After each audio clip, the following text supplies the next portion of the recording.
Thanks for staying with us. I'm Eric Bowling in for Bill O'Reilly, and in the personal story segment tonight, how world leaders view Donald Trump and Ted Cruz. This week, President Obama and Secretary of State John Kerry have claimed many foreign leaders are dismayed over the two leading Republican candidates. Now Hillary Clinton is piling on. I also know how the rest of the world is hearing Trump and Cruz. I know how other Americans are hearing them. And since the Republicans are not taking them on issues, I feel an obligation to stand up and say, you know what, NATO's important. I understand that.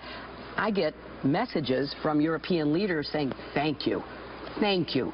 You know, we just thought, you know, that we didn't believe what we were hearing. Joining us now with reaction, Bernard Whitman, a Democratic strategist and pollster. What, Bernie, all of a sudden, everyone's getting a call from a world leader? Look, I'm not surprised. I mean, this guy, Trump, is out of his mind. He goes on TV right after the Brussels bombing and says we should pull out of NATO, then follows it up by saying we should rip up the Nuclear Non-Proliferation Treaty, let South Korea and Japan, who, by the way, has a pacifist clause in their constitution, have nuclear weapons. Then you have Ted Cruz, who wants to carpet bomb ISIS, who hasn't had a battlefield victory in 9 months. What are we going to carpet bomb ISIS, carpet bomb terror cells in Brussels? I don't think these guys have any idea what's going on. John Kerry said he was embarrassed by the GOP. Then President Obama said he's getting calls from world leaders as well. Now Hillary Clinton says she's getting calls from world leaders. If I sound skeptical, it's because I am. What if I don't believe her? Well, I mean, you should, because, look, they are scaring the bejesus out of half the American public and most of the people around the world. I mean, here's a guy who literally does not think... Who's scared? Trump. I mean, who's scared? Is scared, yeah. I think most of the leaders in Europe. I think a lot of the leaders in the Middle East. You know, you have Trump going on a debate basically saying, you know what, with respect to Israel, I'm sort of neutral. That is not the type of leadership that I think our closest allies deserve, need. What about ISIS? You think ISIS is scared? Ted Cruz said at one point he would light up the desert, he would carpet bomb. Donald Trump said we'll take him down. We'll take him down fast.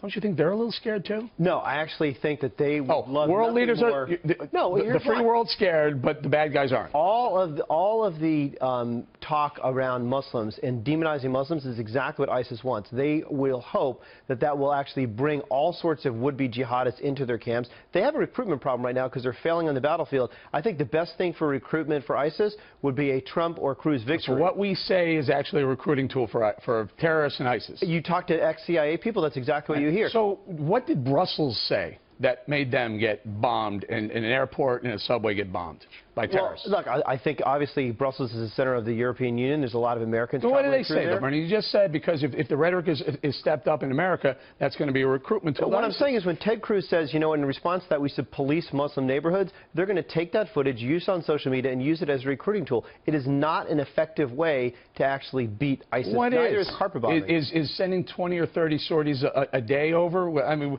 in the Iraq War, when we really wanted to win, we did 2,000, 3,000 a day. And in fact, we just took out the #2 leader of ISIS. We're starting to have successes in the battlefield, building international coalitions to actually arm and allow people on the ground in those countries to fight ISIS. That's what we need. We don't need presidents that would potentially commit tens of thousands of ground troops to go and fight ISIS. The American people don't want that, and it wouldn't be an effective So we take out #2.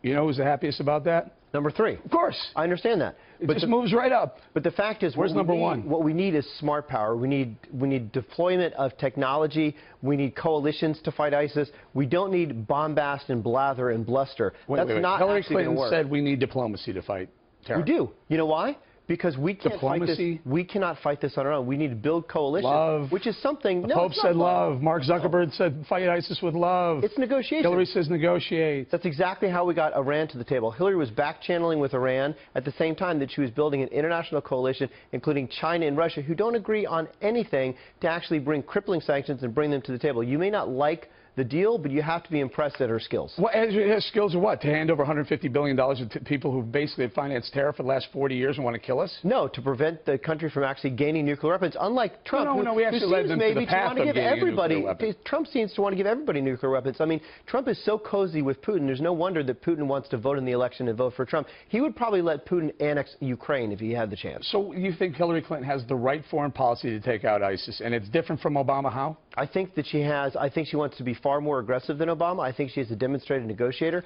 Look, in what way? This is a woman aggressive negotiator. No, this is Come on, Bernie. This is a woman who negotiated a ceasefire. You can't negotiate with between- ISIS. You know we can't negotiate with terrorists. The way that she can actually negotiate is bring people together and build coalitions. She prevented Israel from invading the Gaza Strip, negotiated a ceasefire between Hamas and Israel. This is tough stuff. Gotcha. Make peace, not war. Not war. Gotcha.